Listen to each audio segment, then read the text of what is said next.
typically the clientele were English speaking.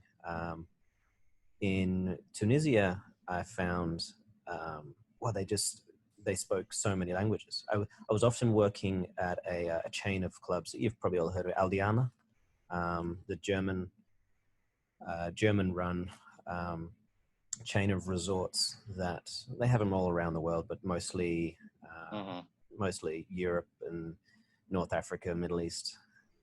So I think I was the first coach that ever went to work at one of these places that didn't speak German, and it was kind of an experiment.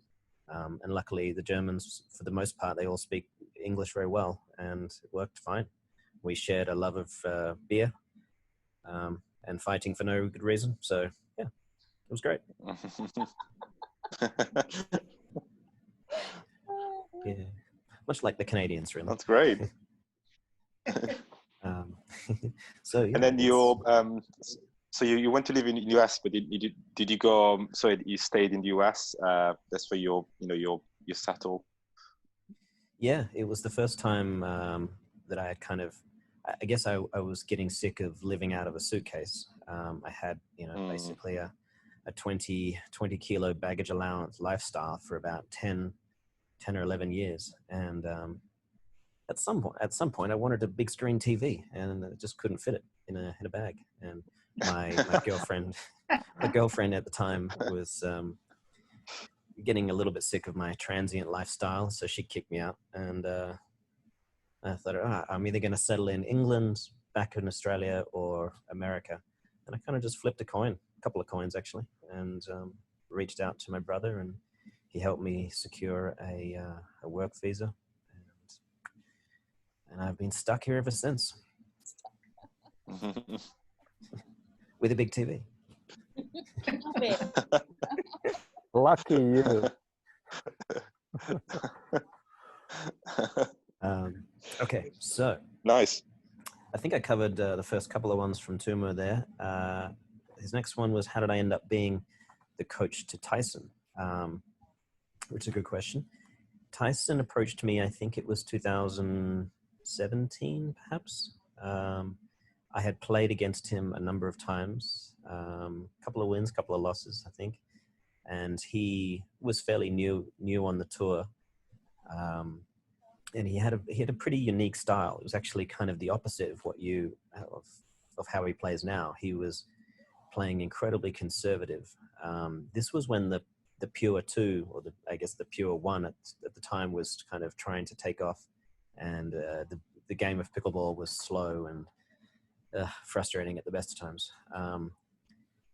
And he was playing singles. He was dropping a lot of third balls and just playing a lot of cat and mouse, we call it, up at the kitchen line, trying to grind people out. But his skills weren't good enough to do that particularly well. He was still always competitive, and he often could get to medals, but he never, he was unwilling to kind of take the gloves off and serve hard and drive third balls and try to pick up some free points that way. And I was kind of, I was a big fan of the guy, and often if I had finished my singles day and he was still playing, I would go and watch and kind of give him some advice. And yeah, one day he just called me up. I think he had been in touch with someone who introduced him to the game, and that person, I forget his name, unfortunately, had suggested, look, why don't you bring on a coach, see if you can't get a fresh set of eyes. And it hadn't been done before. So it was unique, and it was a real honor to become, pickleball's first kind of tour coach. In the short term, the main things we kind of focused on were, what was the root cause to his sort of decision making on the singles court, what was leading him to win points and lose points, but over the course of the day, where he was falling down mentally, and a lot of it was coming from a lack of trust in his conditioning. And once we sort of worked on that to the point where he believed that his conditioning was better than anyone who comes in front of him, then he could play a much more well-rounded game, drive when he needed to, drop when he needed to, and we could sort of build game plans, very, very individual specific game plans around each of his likely opponents. And that's not that difficult in professional singles pickleball, because there's really only about, maybe 8 to 10 guys that have a given, a chance to medal. And there's always 1 or 2 guys that are taking gold and silver. Third place is a bit of a crapshoot. So it wasn't particularly difficult to, for me to really scout and learn enough about his likely victims, so we could really, get down to the nuts and bolts of how to defeat each player. So it was a really fun time for me to learn more about the game by teaching more of the game, if that makes sense. Mm. Yeah. So are you responsible for his serve then, Morgan? No, not really. Honestly, he always, well, not always, but from fairly early on, he wanted to go big on the serve. He's got strong, powerful legs, and he uses them well on the serve. I use a bit more wrists and forearm speed. He uses more from the ground up.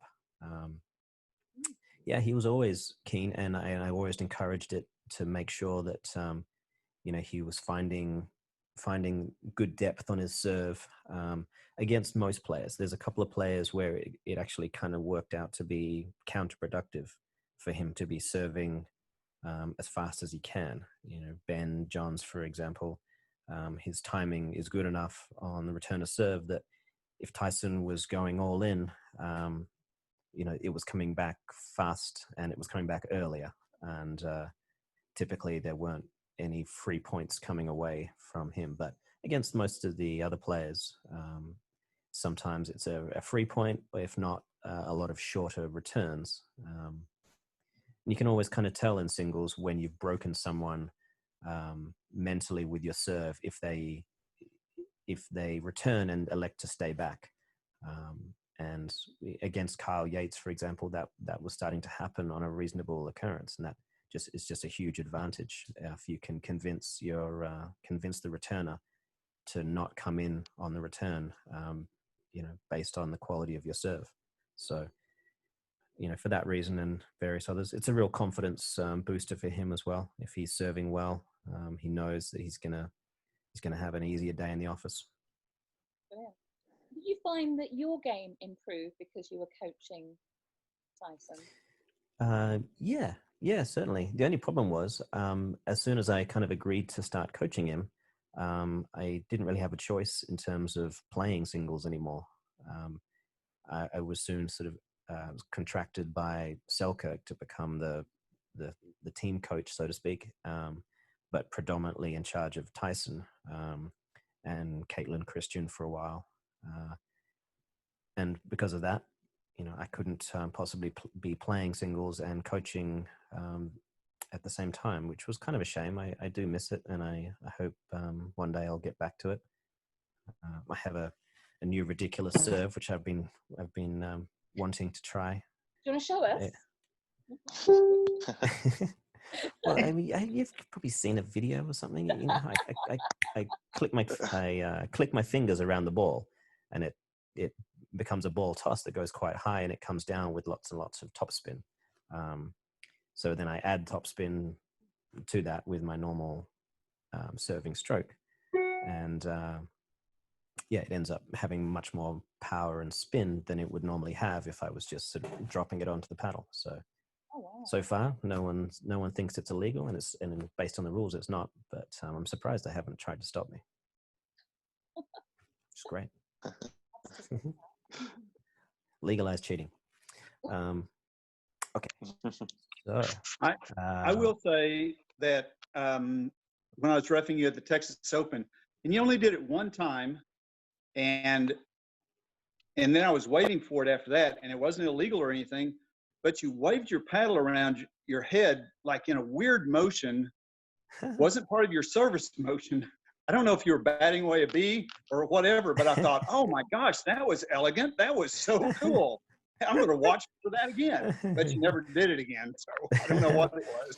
That was probably I think during Texas, because my hands were so slippery, I wasn't trusting my grip on the ball, so I didn't do it too often. And if it comes out way left, if the ball toss comes out way left, then the contact point comes inside out, and it gets all, I don't know, it looks like Rafa Nadal in a phone box. So it's there's a time and a place for it, but generally, if my hands aren't slippery, I'll always use it, and it's fun and mixed, I tell you. Lots of free points.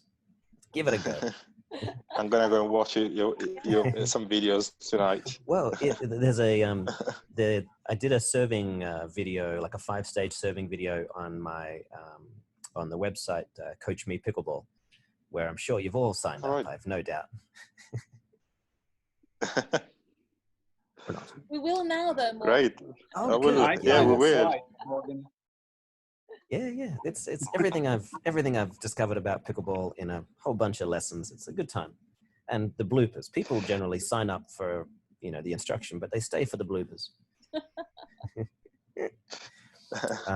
So right. do you provide coaching to any level, Morgan? So for example, if I come to the US next year and then want some coaching, Yeah, I mean every level except I'm not the level. Yeah. What sort of level are you, Roberto? 2.5. Well.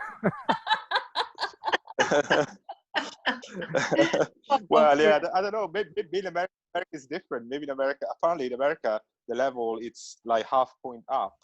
So maybe if I play, 4 or 5 in the US, maybe in America that's a 5. I don't know. I mean, maybe you can tell me when I get there. You can test me and decide. Yeah. Sort of assess me. Yeah. So every level except that level. Those are the levels that I teach. Yeah. No. Yeah. No. I honestly, since this pandemic started, I've enjoyed coaching more so than I had in the past, because of the normal schedule playing tournaments. It was I was always in and out, and it was so much harder for me to see the cause and effect of having a student, taking them from A to B. But now with so much time on my hands, I can spend, I've got people coming 2 or 3 times a week, and after a few weeks I can see real progress, and there's, that's very rewarding, and I wasn't always able to do that. So yeah, I'm enjoying it. Great. Yes, all levels. I think I had like a 1.5 the other day, and we had to really look up what a 1.5 might look like, and sure enough, she was somewhere between a 0.5 and we didn't tell her that, obviously, but we all looked at the footage later, and I think we had a few drinks over it too. It's good. That's the best part.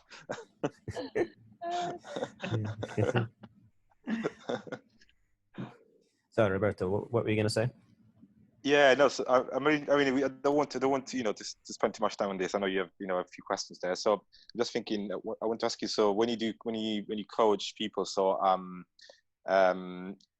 is it just the movement they see people change, or is mental, or the way they react, when they play, if they're like having a positive attitude or they have a negative attitude, to the sport. So is your coaching expand on all those sort of like directions? Yeah. So I'll typically, most people don't come with a specific thing they're trying to work on. Most people essentially come for a diagnosis, and so I'll test them. I'll spend 5-10 minutes looking at as many aspects of the game as I need to until I can kind of isolate the big fish to fry. And for the most part, it's usually movement patterns or lack of movements that are kind of pigeonholing them into certain shot selections, and that kind of thing, and the amount of misinformation that they have been given. Pickleball, the best and worst thing about pickleball is everybody helps each other. Everybody wants to help grow the game, and when a new player arrives, everybody becomes, a coach on the court. And that's a good thing and a bad thing. It gets people over the hump fairly quickly, but it can often lead to someone believing a certain shot selection is right for years and years. And then they come for a lesson, and I have to inform them that perhaps it's not quite right. And maybe trying to lob from the baseline isn't always the best idea, for example. And if anyone out there is lobbing from the baseline, feel free to hit the road. No, I'm joking. But if you can get away with it, go nuts. But please don't. Don't do it. Daryl, no. Please no. That's a short-term solution, Daryl. It's a short-term solution. You're just kicking the can down the street if you do it. Okay, yeah. So yeah, there's no, I try not to ever have one style of coaching and try to fit everybody into that style. I want to see quickly how the person in front of me learns, what kind of verbal or physical cues they respond well to. And then, see if I can't, learn enough about their background and hopefully some kind of sporting background, and draw some analogies from that to, explain whatever concept I need to explain in the clearest way. So I enjoy it. It's a good time. Great. All right. Shall I move on to Umo's next question? All right. Okay. Well, I'll pick one that's fun here. It says, okay, how has the game evolved in the last few years? What will be the next big changes in the future? Well, it's an old expression, the future ain't what it used to be. I think it might have been Errol Flynn, something like that. But the game, obviously the amount of power in the game is always increasing. I think that's never going to end, whether it's as a result of paddle technology, different balls, or the fact that, sports science and how players are using techniques that allow them to hit the ball harder. It almost doesn't matter what's causing the added power. It's changing the game in a sense that more and more players are comfortable driving third balls, for example. A lot of them just using a third shot drive to set up an easier fifth shot drop. So they're kind of, and if you kind of reverse engineer that, the returns of serve have increased. Serving to a small extent. There's a couple of us that like to go after the serves, but there's still a lot of players out there that just look at the serve as just a way to start the point, and never really put much on it because they're generally devoted to just dropping the third ball anyway. And therefore, the idea of serving big, the risk versus reward might not be there. But more and more players are looking at the serve as a weapon and a way to either get a short return that they can capitalize with the third shot drive, and then the kind of power and accuracy that's coming on those drives. I mean, God, I don't know if you've seen Deckel Bar, his forehand. It's enough to tenderize a small elephant.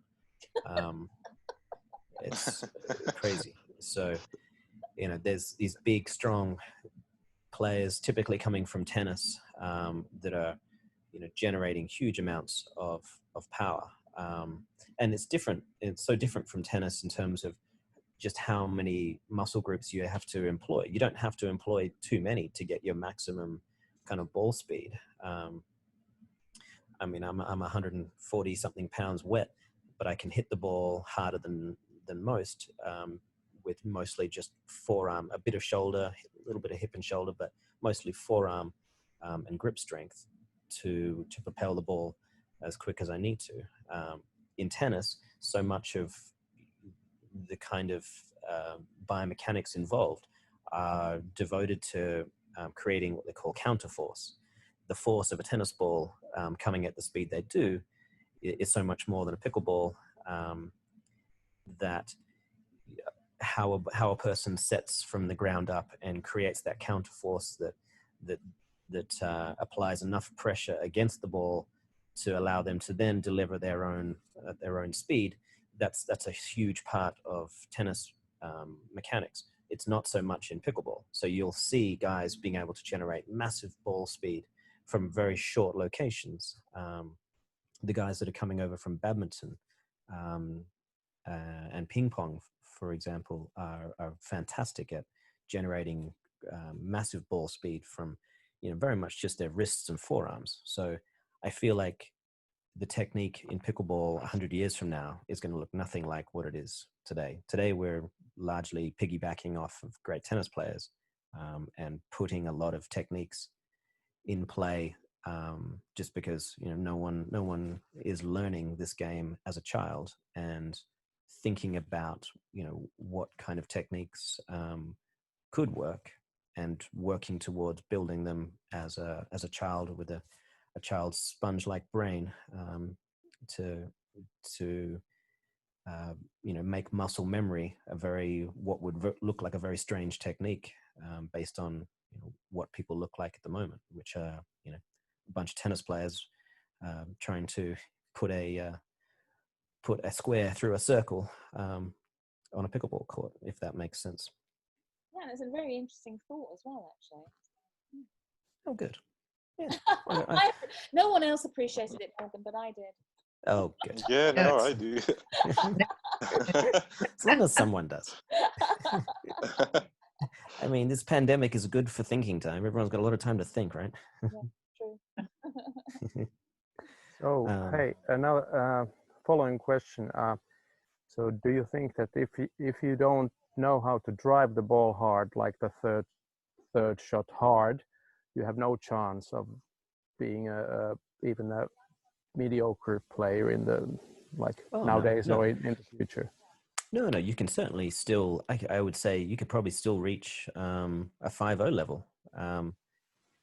It's just, if you're going to struggle eventually when you come up against a team that can handle third shot drops very well, but might not necessarily be able to handle power and speed very well. There's lots of different players out there, obviously, and the quicker you can kind of judge what kind of animal's in front of you.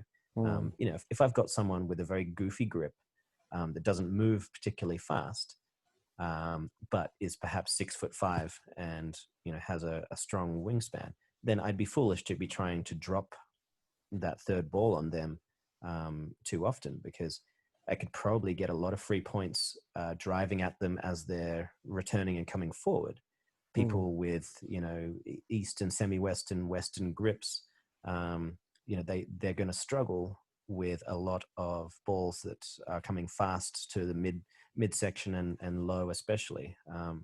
But once they're up there and they're well balanced, then that massive reach is going to give them a very good chance to play volleys from the kitchen line and be a dominant fourth ball player. So I wouldn't want to give them the chance to do that. So I would want to use a drive more often, a big serve that keeps them back a little bit longer, and then drive it at them as they're approaching. That's going to be my best chance to get some free points as a serving side against that particular kind of player. So yeah, you do need a well-rounded game, and anyone can learn how to drive a ball relatively well. You don't need 4 players to do it. You just a ball machine and a bit of time.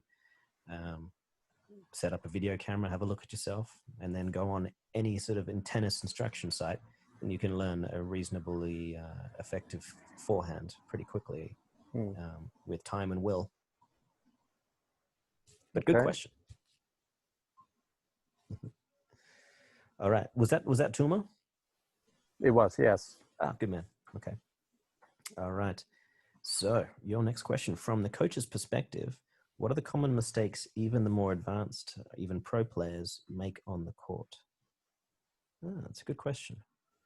Honestly, a lot of them are preparation related. I still see a lot of professional players not doing their homework in terms of the kinds of opponents they're playing. So many of them are, they have a one-size-fits-all game plan. And if their strong suit is dinking, then they may spend an entire, well, at least 2/3 of a match trying to convince the other team that a dinking extravaganza is what's happening. And you know, I think the first battle in any match is deciding what style is going to be played, and if you win that battle, you have a very good chance to win. My plan from the outset has always been to not have one plan. You know, I am always looking and trying to analyze what the strategy of my opponents are and what the counter strategy has to be. You know, that's one of the great joys of the game for me, and I'm always surprised that, you know, teams are so often willing to go down the same way they lost the first game. If you lose the first game one particular way, it may be already too late. But you better go out with a change. If you're going to go down, you better go out swinging. And whether that means changing it to a dinking, to a more soft-oriented game, or changing it to a more power-oriented game and taking more chances, either way, there's still a lot of players at every level that spend an entire match, you know, trying in vain to play the match the way they want to play it. And you know, it takes 4 to tango in this crazy game. But so that was a good question. Well done, Tuma. God, Tuma, you're really questioning well today. I'm taking full advantage of you being here. So fair enough. Sorry, did you have a follow-up? No. Go on, please. I had a follow-up question on that, Morgan. So you said you didn't have. Am I right to understand that you said you didn't have a strategy? So when you go in, you just understand through the game, you know, what the best strategy is, and then how do you ensure that your partner sort of back you up on that, you know, follows you on that strategy? How do you make sure that you both agree, you know, that what you have to do, you do it together? Yeah, I mean, that's the thing. When trying to decide on a strategy, it's based on the skill sets of myself and my partner. So it's a conversation between you and your partner about what you see. And, you know, one of the first things, especially with a new partner, I try my best to make them aware that I don't have all the answers, and I'm going to need their eyes to help me develop a good strategy that hopefully, you know, we can nut out together, and really talk about what we've seen in recent times with the team we're coming up against, how we're feeling about our own games. You know, there are times where I might have a great idea of what the right strategy should be, but if it's the end of the day and it's Texas or US Open, and I know my body is not going to be willing to play, you know, a war of attrition, then that changes everything. And hopefully I can tell Tyson, hey buddy, I'm going to need you to step up and basically win everything with serves and drives. And that's usually met with a, sorry mate, it's not going to happen. I'm going to cramp out too. So that's always fun. But now he's Riley's responsibility, so that's good. Good question. Okay, Tomo again. Your 3 tips that will take anyone's game to the next level. That's a good one. Okay, well, hydrate early and often. If you do that, you have a chance to play more matches, more games, and over the course of a year, that will impact a huge amount. There are not enough people that understand the physical demands of this game as it gets better. And it's a chicken and the egg. You know, if you prepare your body to play 4 or 5 hours of tough pickleball, you can do it.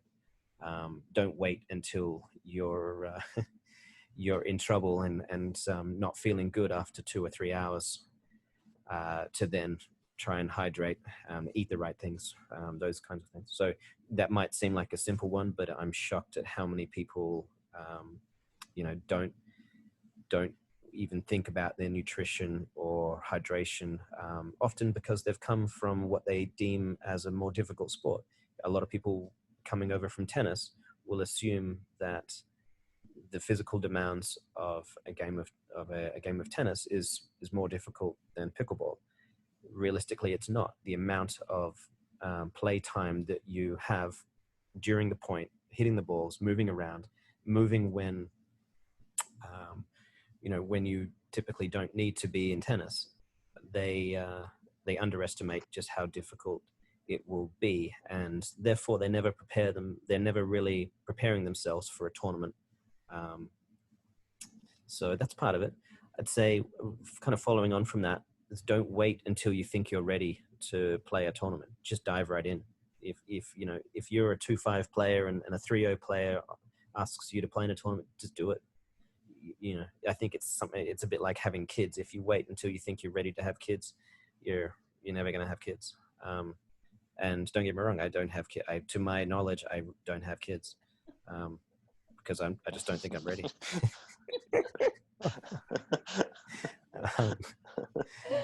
So that would be one. Now, aside from that, one of the things that I think that will elevate everybody, can elevate everybody's game, is remember you've always got a place to be. And when I say that, is every shot you hit or every shot your partner hits is either going to allow you to stay roughly in the same location or is going to force you to move. I see 95% of players taking a break during points when their partner is hitting the ball. And I think if you get over that mindset that if you're not hitting, you don't have to move, if you get past that, then suddenly the middle is no longer available. And within 3 or 4 months, your movement has gotten so much better because of just the extra repetitions. You know, this game is about moving well before it's about chasing a bloody wiffle ball, hitting a wiffle ball. You know, and people so often, they only worry about movement when the ball is hit to them, and they necessarily have to move to get to the ball. They tend to forget the amount of movement required off the ball. You know, there are 3 stages to every shot. There is the receiving, how you anticipate the ball, how your body is in a good position to load the legs and move in a direction quickly. So that's the receiving. The sending of the ball, how you hit the ball, your technique, your biomechanics in terms of how you actually make contact. And then there's the recovery.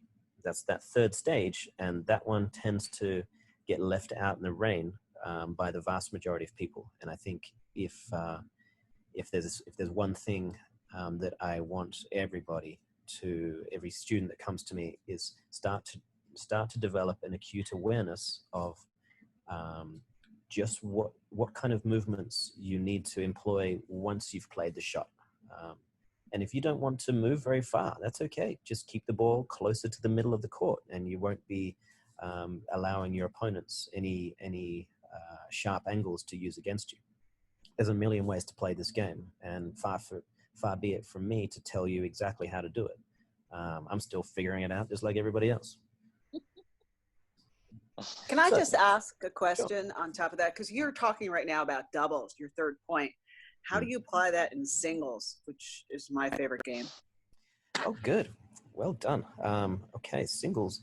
Yeah, that's so singles is much more of a look-see-do kind of game in terms of the strategic nature of singles is a little bit simpler than doubles. If you are a good athlete with decent hand-eye coordination and you've got endurance, you can be a great singles player. In terms of recovery, it's still deciding that based on where you've hit the ball, you've got to think about you've got to basically position your body in a equidistant angle of wherever they can reach. That's often in singles, the biggest time that comes into an effect is if you return serve, say you return the serve down the line, you wouldn't want to be coming into the middle of the court to try to protect against a passing shot. You would want to be coming closer to the closest sideline, because the nearest threat is going to be the passing shot down the line versus the cross-court passing shot. So you can kind of hedge your bets a little bit and give up a little bit of the cross-court shot to cover more of the down the line. So that kind of thing plays an effect much more so in singles than in doubles. Does that make sense? I'm glad you play singles. Good job. All right, so on to some questions from Karen. Where's Karen? There she is, Karen Mitchell. Okay, so some of these, Tumo asked some of them, so I'll find some ones that that he didn't mention. Okay, so how much time do I spend playing pickleball versus coaching? Right now, it's probably 90% coaching, 10% playing. And well, the last couple of weeks haven't been great. I'm not sure if Roberto mentioned why I wasn't able to do this last week. I have been a little bit under the weather. But typically I will ramp up the playing as I get closer to a tournament. After I finish a tournament, I'm typically not wanting to even look at a pickleball court for at least 2 or 3 days, and then I'll slowly, wean myself back into it. And to a large extent, it depends who's around me. I had the luxury of a very good player for a long time being active around here, Marcin Rospensky, and he's had a small addiction to knee replacements in the last few years, which I wouldn't recommend. So it looks like this last one has gone well, and hopefully in the next few months I'll have him back. In which case I'll be playing. I was wondering where he was. Yeah. But he took his first steps a week or two ago, so that's great. So Morgan, is it true that Marcin went around for a while without a knee at all while they worked on the infections? Yeah, that's true. He had a spacer and he had a stroller. It was adorable, really. Gosh. Yeah. So we'll be glad to have him back in the fall, winter, I guess. Yeah. Yeah, I think he's got a bit of a road ahead of him in terms of getting the strength back in the knee and the connective tissue and surrounding muscles. There's a lot of atrophy from not being able to use it. He went under the knife for that latest one over a year ago. It was just after the US Open, so I think the beginning of May. So over a year, whereby he was either surgery, another surgery, taking it in, taking it out, infections. God, it's been a nightmare. So it will be good to have him back when he's ready. All right. Could you talk us through your top favorite training drills? Have they changed over the years? So for me, the most important ones, I think, for anybody should be the closest ones that mimic reality. So finding a good medium between getting a lot of repetitions and reality usually comes with skinny singles. And skinny singles, not just down the line, heads up, but playing it in a way that whatever score you've got determines what side of the court you're on. So when you do that, you are forced into so much more movement and you are contacting so many more balls. As long as you're playing with someone who challenges you, So that's something I'll usually finish with. When I'm in a training mode, then I'll usually compete.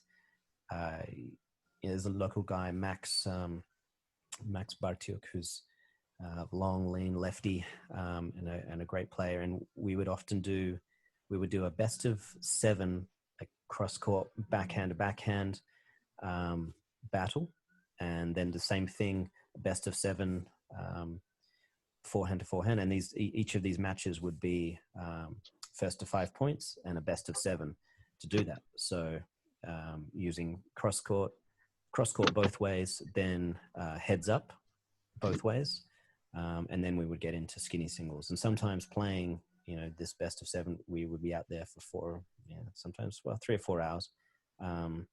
And you realize quickly, doing that versus going to play the game for 3 or 4 hours, just how much better you get faster. And it's just great for your conditioning and endurance. So I'm typically not someone who will just stand and dink cross court, because I get bored pretty quickly. I personally need to feel like I'm competing, to keep my motivation up. So any drilling that I do is always competitive, as opposed to a dead ball drill or with a ball machine. Sorry, did I hear that right? Did I hear that right? That you said that you did best of 7 games and that you play for 3 to 4 hours? Does it take you that long to do best of 7?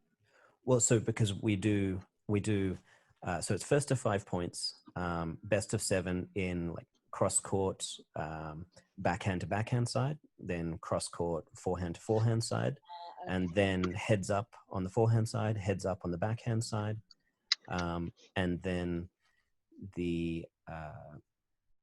and then skinny singles on both ends of the court, and again best of 7, but that's a first to 11 points. So sometimes if they go they go the full length, and especially the skinny singles, you still only win points on serve. They can take 2 hours at least on their own. So and obviously if you're evenly matched, it's going to take longer. Now if I played Morgan, it would take 7 minutes and we could go have a beer. But then, exactly. Then we'd have a beer and we'd have a good laugh about that one time. You almost scored that one point. That one time, almost got a point. Exactly. That must have been a mistake. We'll do it one day, Don. Don't you worry. Ron, sorry. Classic. That's okay. But following up, there is one more drill that I typically do, and it's not so competitive, and it's just a hand speed drill where one person will feed the first ball in, and it's kind of a gimme, like you get the first shot. So I'll typically feed to someone's backhand, and they're allowed to hit that backhand volley as hard as they can at me, and then we play the point out in a reaction volley exercise. And we'll typically do that at the end of the session, because you can easily burn out your shoulders, wrists, and forearms when you focus on hand speed exercises for the reflex volley training. Then they can take a real hit very quickly.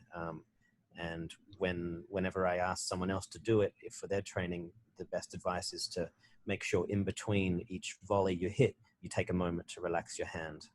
Otherwise, the cramps that can happen, after just a few minutes are quite painful. So do it, but be careful. Good tip. Can I ask a question? Do you have any exercises to strengthen the wrist? My husband's playing the lefty. Yeah. His wrist is really bothering him now whenever he takes hard shots. So he thinks it's a weak muscle. Okay. Yeah. Oops. I will show you. Hang on. Give me 1 second. I'm just going to grab a dumbbell.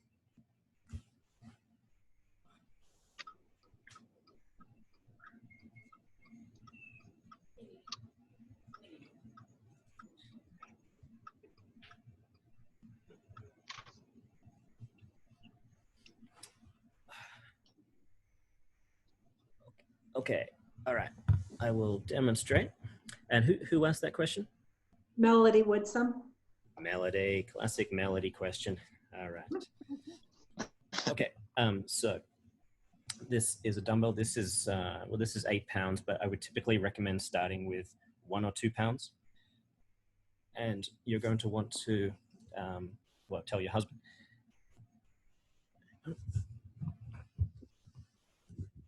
Okay. So, resting the dumbbell, resting your forearm over your knee, so it's roughly at a parallel to the ground, and you're going to want to do 90 degree, as close to 90 as you can get, without the elbow moving. So Okay. a set of 10 of those, okay, and then turn it inside. A set of 10 here. Okay. Yep. And then the last set is pronation and supination. Again, looking to keep the elbow as steady as possible. This is not just a great exercise for strengthening wrists, but it's fantastic protection for anyone who is at risk of tennis elbow or trying to recover from tennis elbow. Oh, wow. So pronation, supination, and try to do 3 sets of 8 of those, and then move up in weight until you can, use that weight until you can get to 3 sets of 12, and then increase the weight. Geez, my tan lines are terrible. I do apologize. Oh my God. I look like a farmer. We all have pickleball hands. Good. Even worse, Ed. Who said what? Okay. I said it's even worse on your head, Morgan. Yes, that's true. Well, all right. Well, hey. You're getting your own back for what he said about you, Daryl, earlier. You know, as they say, the universe only made a certain amount of perfect heads, and the rest of them had to be covered with hair. So. So Morgan, since you've got the weight with you, and you were talking about the serve and the force that you can use the serve, do you do curling? I mean, what do you do to help with your serve? Just curls or? No, for the most part, it's just a determined effort to go after it every time I do it. So for me, the training I do for my serve is as simple as never letting up. There are going to be some times where, depending on who I'm playing, it's not worth going all in. But generally, I will make sure that that I'm always putting in 100% into my serve, and that's enough to keep up the hand speed required. A lot of what I'm getting is coming from the ground up as well. So I'm stepping into the serve, and that's free power that anybody can get. But I'm lucky in the way that I played tennis back in the day. A lot of the speed I was getting was just through my hand and forearm, as opposed to massive hip and shoulder turn and that external rotation they call it. So I don't do a lot of exercises for serving speed. It's mostly just continuing to always serve hard and fast, and then driving a lot of third balls as well. That always those two go hand in hand. And arguably, if you're never planning to drive a third ball, you probably don't need to be worrying too much about serving hard. But if you believe that fortune favors the brave, then go for it. Thank you. No worries. Okay, so his next question: what has been your most satisfying win to date? Well, I'd say when Tyson won the singles, the US Open last year, and I know that's not my win, but I was in his corner, and it was such an emotional time for him. It was it was an anniversary of his dad passing, so he was sporting the Randy, a very stylish mustache in honor of his father, and his kid had flown out to see it, and it was a wonderful win for him, and for me by association, I guess. So that one probably meant the most to me, even though I wasn't playing. It's a hell of a lot easier to coach singles than play singles. So, but I guess we do remember the hug. Yeah, it was a hell of a hug at the end. It was a sweaty, disgusting hug. Yeah, but I would do it all again. Yeah. But I think for me as a player, as a close second anyway, would have been the 2017 Tournament of Champions. That's that for me and Marson. That was our sort of highlight win.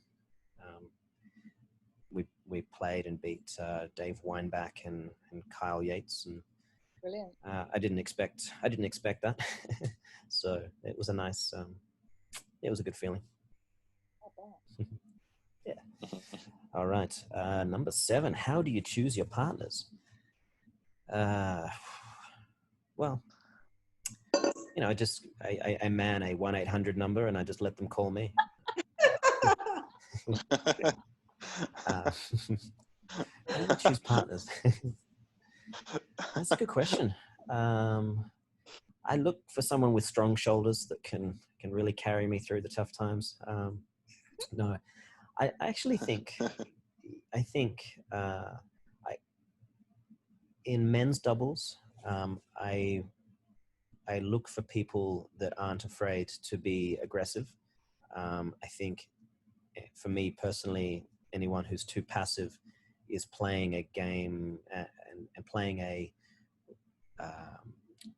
essentially a trying not to lose game as opposed to always trying to win. I want someone who is willing to make a few mistakes in an effort to always apply pressure. I certainly don't mind breaking a few eggs as long as the cake is going to look good in the end. That's something that I look for personally, and so I'll reach out to people that I know that have the ability to have that mindset.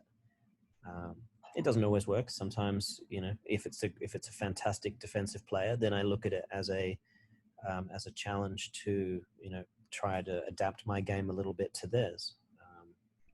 So it's a good question.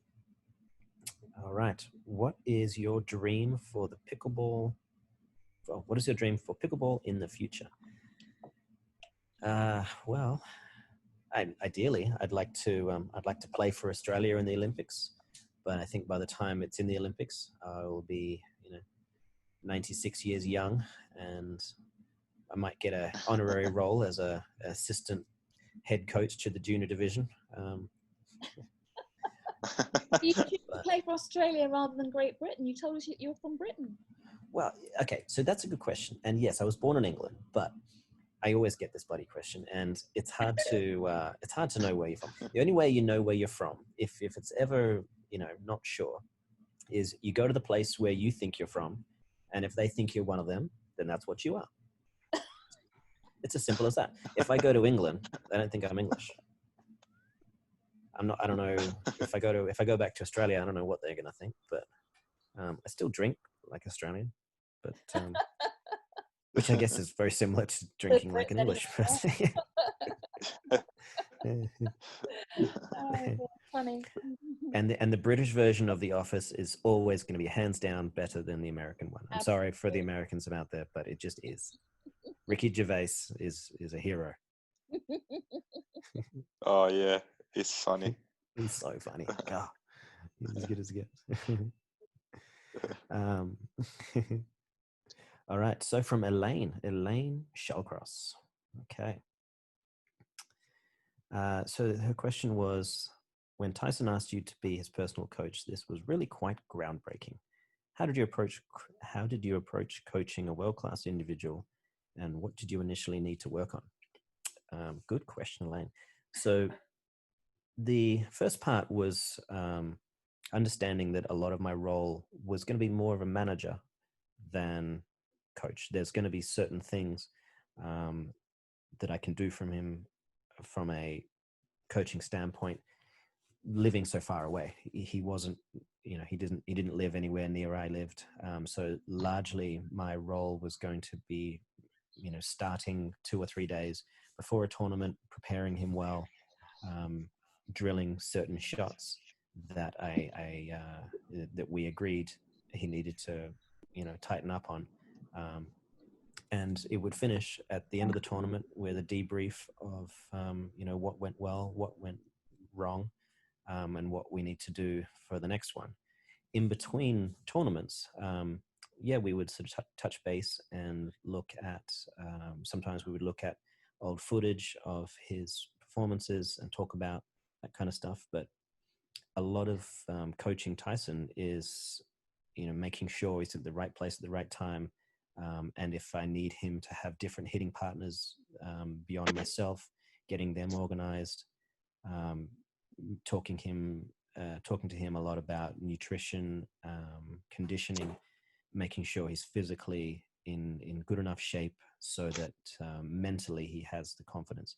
He's the kind of player that requires a huge amount of repetitions. You know, there are some players that, you know, will feel like once they know their timing is good, they can play their way into form throughout a day. He's not that guy. He needs to know 2 days before a tournament start that he's in peak physical condition, and only then will he have the kind of confidence, you know, required to play the game well. He's a bit like myself in some respects. He's not intrinsically confident until he proves to himself that he's got that X factor. And for him, it's physical, you know, conditioning coming from his background as a wrestler. You know, it's obviously a very physically demanding sport, and you know that kind of carried over to his pickleball, whereby if his weight was good and his muscle mass was good, and he'd had plenty of repetitions, then he has every right to feel as confident as he needs to. And then hopefully in the first few matches, he builds upon that, and it culminates in his peak level of self-belief and self-efficacy, that he can challenge and beat Ben. I mean, that's 99% of all the work we did was all devoted to how we were going to crack the nut that is Ben Johns. And you know, they've had a back and forth for years and years now, and it's been a wild ride. But they've made each other better. You know, it was a classic Sampras Agassi, Federer and Nadal. They it's so good for the game. A good rivalry, great rivalry. Exactly. Been good for the sport. Yeah, I agree. Yeah, and I think we're going to see, with any luck, singles becoming singles getting into the spotlight more so, because it is a much more relatable discipline for the majority of viewers. Someone who, you know, accidentally turns on ESPN 8, you gotta love that Ocho. Then if they see singles and have seen a decent match of tennis, they may actually stick around and watch. But doubles is very confusing to a lot of people if they haven't, you know, played the game, or, you know, want to see 4 grown men hitting a ball 4 miles an hour in a 30 or 40 shot drawn out dinking rally before one of them hits the ball in the net, and everybody stands around wondering, why did we just lose 30 seconds of our life? So singles is at least can be, you know, a real wham bam thank you ma'am, which could be entertaining for the masses. I think the interest in singles has grown rapidly, I think, to be fair. But the problem is when you've got your kind of European players trying to catch up with what's happening over on, you know, America and Canada, Over here in Europe, unless maybe you're in, one of maybe the Spanish clubs, your access to court time for singles is nil really. Where if your club gets 4 hours a week, 2-hour sessions, and then you're limited and you have numbers and got people waiting by court, singles doesn't get a real crack of the whip. And it's one thing that does concern me with the emergence of European players coming through. And they're like lots of other, when tennis players or swimmers have had to go over and access the collegiate system in America. I actually think, people are going to have to relocate to the USA to get access to facilities to improve the game. Yeah. It's just how it is. Yeah, no, you're right.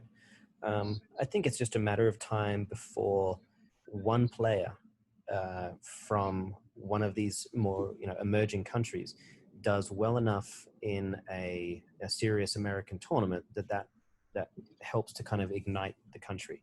I mean, if you look at what's happened in tennis, for example, Bjorn Borg did it for Sweden.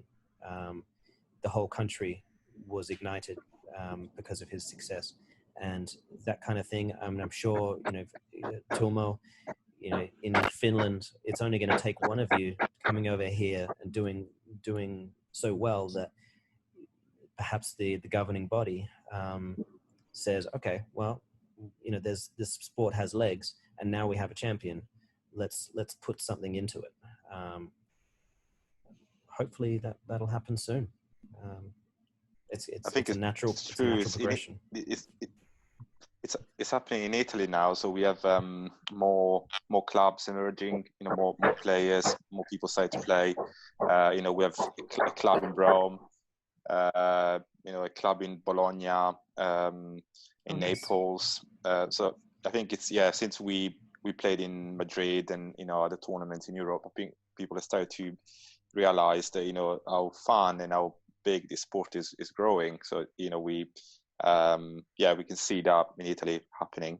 Obviously it's not as big as in England or in the US, but it's good to see like small clubs emerging. Brilliant. Good. Yeah, one day I'll get back over.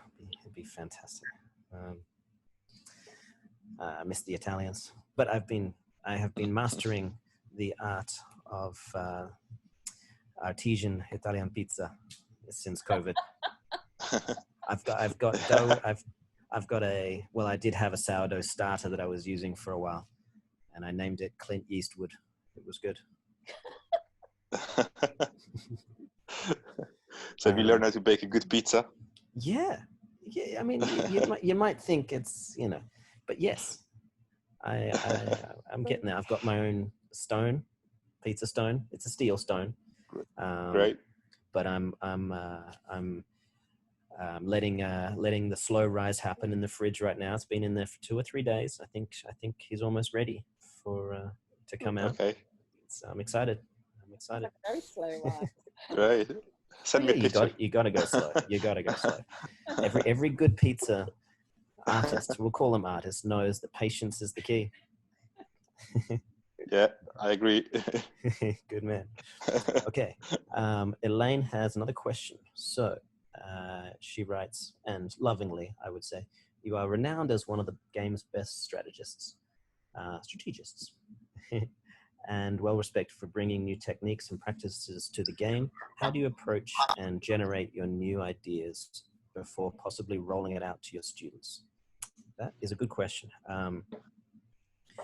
So yeah, I go through a bit of a trial and error of seeing how well something new works from myself against my peers. And if it passes enough tests, then I'll kind of pick 1 or 2 guinea pig students, and I will kind of, and I'll usually let them know that, I'll start with, okay, I've got a theory, I've got a plan, bear with me, it's going to sound ridiculous, but what about left-handed?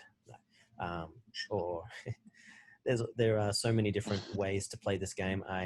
It's one of the great joys I have is trying to go about winning a game of pickleball in 12 different ways.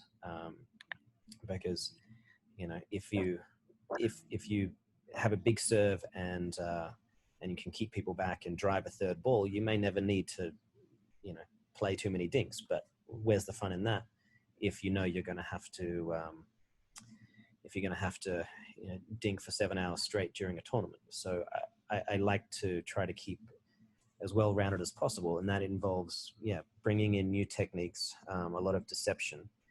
I often spend a lot of time when I'm practicing a new technique that I'm considering teaching to someone. I will take my eyes off the ball just early enough so that I can really watch the paddle position and the eyes of my opponent. And I'll know quickly. Sometimes I miss the ball completely and it looks ridiculous. And I have to deeply apologize to my partner and explain why I completely missed the ball. But when it does work and I have enough time and I trust my peripheral vision to take care of contact in the ball, and I really get to start watching how the technique is moving my opponent. It's once you start learning more sort of disguise-oriented techniques, what you'll notice is whatever paddle position you're showing or holding is going to affect either the body position or the movement patterns of your opponents. But you don't always notice until either you look at a replay or you start watching them as you're doing it. And as long as I feel like I'm moving a person's body in a direction I need them to go to open up a gap, for example, then I'm comfortable teaching that to someone else, because I know everybody's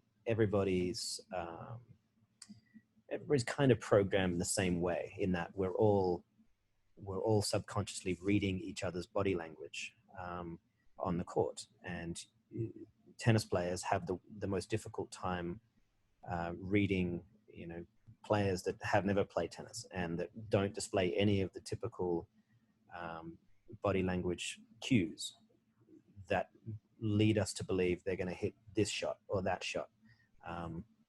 So I'm always trying to kind of play in a certain way that doesn't let other tennis players who have come in or players from other sports react quickly enough to whatever shot I'm going to try and hit.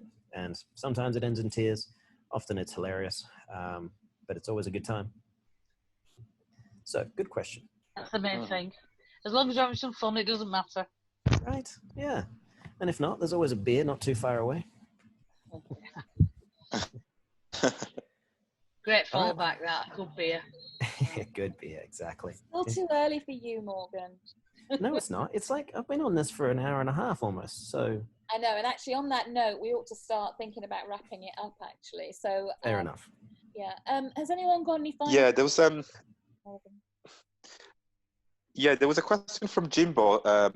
I think I've tested you on yeah, it's actually online. Maybe he can ask you a question. Well, you can read the question. But he's actually with us, but I've asked him to put the camera on, so you might know Jimbo. You might have met. I think I probably have. If it's the Jimbo, if it's the Jimbo I'm thinking of. Yeah, it's the Jimbo you're thinking of. The question is, can you hear me? Yes. I don't know if anybody... And we can see you. Yep. Jimbo. We saw you. Yep, there you are. I don't know what the hell I'm doing here. But you can... I can't get the picture for some reason. I don't know why. Go ahead. Morgan, ask the question, Roberto, that I sent to you or to someone early this morning. It may be a little bit duplicative, but you can ask it. Yeah. Go ahead. I think I sent it to you or Karen. Yeah, I've got it here. I'll ask it. Hey, and nice work using the word duplicative. That's not easy. You nailed that first go there, Jimbo. Nice work. Because Morgan, he's a lawyer. I'm just trying to keep up with the brilliant questions from Karen and the English and Aussie accent and your fine mother. It's just your dictation is wonderful. Go ahead. Oh, well, you're very kind. Yes. Okay. All right. So your question was, please describe your coaching role for Tyson and others and the satisfaction it offers you. What is its most satisfying aspect, and how does it impact your own playing? Who else do you coach? Okay. So, yeah, I mean, I've touched on this a little bit. Yes, you have. Yeah. Happy to talk about it. Yes, as I mentioned, the coaching role with Tyson is to a large extent managerial and just tightening up the nuts and bolts. As in a macro sense, we do talk about what kind of direction his game needs to go to stay not just relevant, but to kind of counter the changes that are happening in Ben's game. Ben made a concerted effort a couple of years ago to really work on his conditioning. And that took away a lot of the advantages that Tyson had. So Tyson had to really think about, not just continuing to get fitter and stronger, but to play the game in a different way, and to start mixing his shot selections to a point where the arena that the matches were played in would favor him more so. And now it's, a lot of it is just finding what style he can use against the cannon fodder, I guess we'll call them. The first five or six opponents that he's coming up against, we have to largely think about using them as best as possible as training for Ben. Knowing that, generally Ben's always going to be in the final, and it's generally going to be against Tyson. And everyone else is, competing for third place. And maybe that's not nice to say. I'm not sure. There's certainly some other great players out there, but historically that's what's happened. And there's a formula to beat all these other people. The formula to beat Ben is very, very different.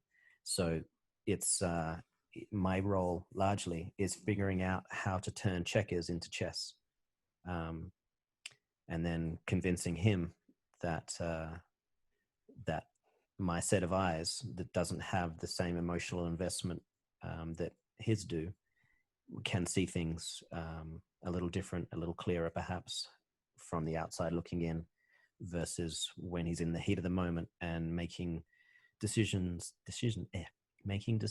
based on from an emotional standpoint versus a more analytical one. So that's it in a nutshell.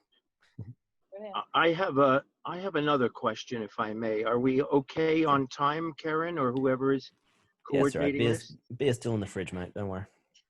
Okay.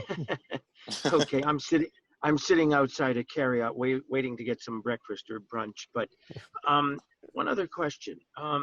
When I play, which is almost every day here in the United States, in many different venues, I'm playing people from literally 18 to, 75. And there is a lot of intergenerational play. I just got off the court playing 7 games with a guy who was 21, 27, and 30. And we have a ball. It's wonderful to have that intergenerational game in doubles when we're playing doubles, or even during singles or skinny singles to practice. I don't see a lot of the intergenerational play. Do you think that's a role that could come into the pickleball arena? It seems to be the same players at the same time in the same tournaments and so forth, and the same finals. What about intergenerational play? Have a combined, 100 years old or 60 years old. Well, and you get a little bit of it, but I'd like to see more of that in the game, because there are some great 70-year-old players and some great 18-year-old players. Yeah. How can we bring that into the game more? Yeah, you just have to remove any money from the game. I think the moment people are competing for prize money, then unfortunately people are going to go and look for the best possible partner they can get. You know, that said, the US Open was planning exactly what you mentioned, as opposed to the pros being able to play in age divisions. We were offered a different event whereby one player over 50 partnered with a player under 50, and it wasn't for. Oh, actually, I think it was for, it's like $1,000 winner take all, something like that. And that was going to be fun. There was some money. Yeah, 2,500. Yeah. So I was looking forward to that. I was going to be playing with a couple of friends from around here, Scott Burr and Kim Jade, in mixed and in men's for that. So that kind of event, I think, it would be great, because you are right. There are some fantastic players in the senior division that can, very much compete in open divisions. However, the times that, Scott Moore, for example, one of the great senior players the world has ever seen, he's not going to be able to compete against Ben Johns, even if he and Dave Weinbach team up. If those two would probably be the best, potentially the best, 50-plus team. They're unfortunately not going to get a game against Ben and his brother. So, that's just a reality. So they wouldn't compete in an open division, and a open player wouldn't choose a senior player when money's on the line. I hate to say it, but this game is a game. It's also a sport, and it's also a business. You got to respect that. And if for the game to continue to evolve, the days of intergenerational play happening in the pro divisions, those probably aren't coming back. So they will certainly, and I think, and they do happen in 3-0 to 4-5, and 5-0 is now 5-0 isn't pro anymore. That's a real possibility. So yeah, and I think it should. It's great. I don't think professional pickleball and amateur pickleball have to be the same. I think bifurcation is the way of the future. Well, let me take one thing that you said just as a segue. May I do that, Karen, or did you have another question? No, I was just going to try and wrap it up, but you go ahead, Jimbo. My husband's cooking my dinner and it's nearly ready. In fact, he's just about to serve it up. So wrap it up. Okay, so here's the question. I do a lot of coaching here in Minnesota and in Florida. And one of the things that has happened is people who are playing in tournaments for money, some money, not the biggest, have said to me, why aren't you trying to act as an agent and actually get major sponsors and get a lot more money into the game? So I'm in the process of doing that. I have an agency for pickleball players to act as an agent instead of, Selkirk coming to you or Paddletech coming to Kyle and saying, here's your paddles and here's your uniform, your shirts, and we'll pay this and that, to try and get more money into the game at every level and to act as an agent so that the player can focus on her game or his game. And the agent can literally act in that capacity as agent, in my case, as attorney and agent. Do you see that coming into the game more often? I think it'll come into the game the day that a CBS or an ESPN pick up the tab for airing pickleball. I think until a major network actually chooses to air pickleball on their dime and not ours, that's not going to happen. But I would love for that day to come in the next few years. It'd be great. I could use some cash. It will come. It will come in the next few years. Mm-hmm. There will be some major sponsors and some major money, but the player has to be taken out of the role of trying to act as both agent for himself and top player. He should be, or she should be, concentrating on her game, and somebody like you or me or somebody else should be. The sport is still a baby. Let's be honest. It's still a baby, Yes. And everybody understands that there's teething, there's growing pains, and this is part of it. It's still a wonderful time to be in the game, and I'm looking forward to seeing where it goes. All right, we should wrap it up though, Jimbo. Yes, Appreciate your question. We're looking forward to seeing you play. Can I ask just very quick? Will you be switching to the Vanguard, and are they making you Maxima shape as well, or? Yeah. Jen, could you pass me one of the Maximas? Yeah, I'll show you it. It's they sent me the final design a couple of days ago. Oh. So yeah, the Vanguard Maxima. Thank you, baby. That's Jen. She's lovely. This is the Vanguard Maxima. It's a game changer. It is just the sexiest thing in between edge guards. Oh yeah.